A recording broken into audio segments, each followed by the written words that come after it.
Hello, everyone. My name is Ryan Sullivan, and my little subcategory that I chose to explore was male and female sex work in a social context. For women, I chose to focus on a more personal relationship perspective, while for men, I chose to explore a more broader concept of how they express themselves and how they differ from female sex work in a social context. Okay, so we're going to start out discussing female sex work and personal relationships.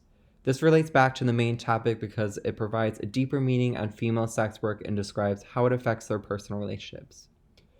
These are some important and interesting areas to dive into, especially because there is such very limited research on the topic of sex work and how it affects one's social life. Which leads us to the overall purpose of this study, which is to explore the impact that sex work has on a woman's personal, intimate relationships and explore their use of mental separation as a coping mechanism.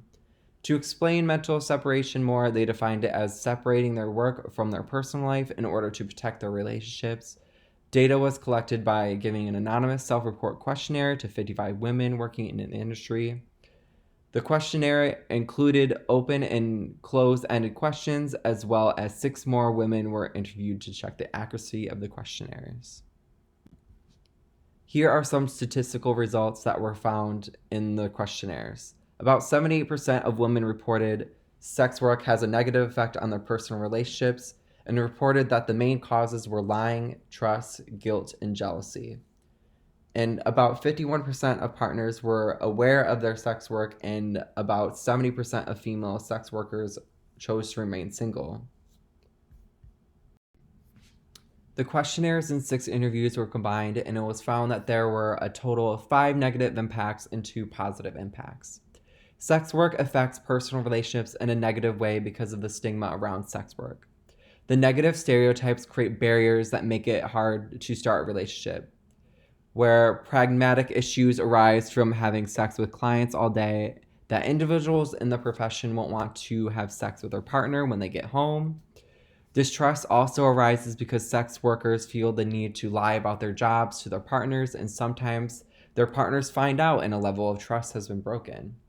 Jealousy also causes the relationship to fail because their partner doesn't like that they're having sex with other people, and most partners react negatively to their partner being a sex worker. Also, interestingly enough, female sex workers expressed that they wouldn't want to be in a relationship where their partner was okay with them being a sex worker, which is considered to be a wrong type of partner. Some positive impacts that were expressed was it improved their sex life and self-esteem with their partner, where they felt more comfortable to explore their desires, and they also reported deeper intimacy. Now moving on to male sex work, which relates to our main topic by diving into the environment of male homosexual sex workers.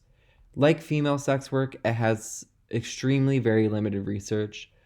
The purpose of the study is to focus on the social conditions of male sex work, provide exploration and discussion of issues about male sexual expression, and outline critical issues. Data collection was conducted through an interview where they use a qualitative research approach on homosexual men aged 19 to 34, where individuals have been in the profession of sex work for a minimum of 6 months.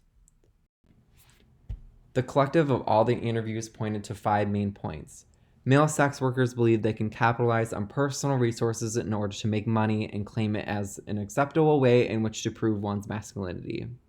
They also don't see themselves as stereotypical macho men, who, like sports, are muscular, mechanically minded, but rather define masculinity as more virile and sexually active.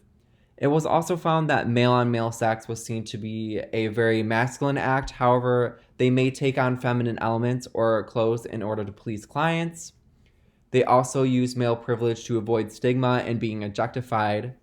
They are able to deflect this stigma more compared to women by using their male privilege to make their work more about masculinity and entrepreneurship.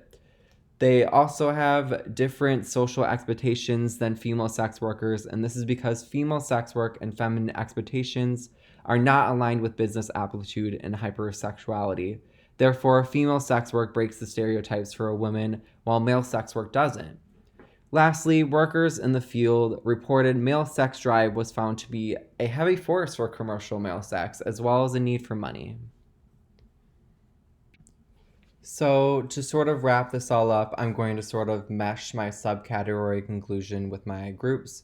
So, in my presentation, we discussed that sex work impacts personal relationships in a mainly negative way, which includes jealousy, trust, lying, and dishonesty, and that there are a lot of sacrifices tied to sex work, which include forfeiting a relationship because sex workers feel discomfort being in one, and there are too many negatives than positives.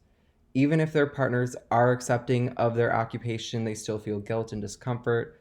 We also learn that males are able to break sex work stigma by using male privilege and redefining sex work as masculinity and entrepreneurship. And lastly, they redefined masculinity by allowing it to be more fluid, and the fact that it's more virile and hypersexuality that makes a man rather than mechanical skills and strength. So, where do we go from here? We can use the knowledge acquired in this presentation to learn more about how sex work affects the lives of both males and females and inspire more future research on the psychology of sex work. So, Caleb started out our presentation with the legality of sex work and how it impacts those in the industry. And the main thing to take away from his presentation is that criminalization of sex workers does more harm to workers than assisting them.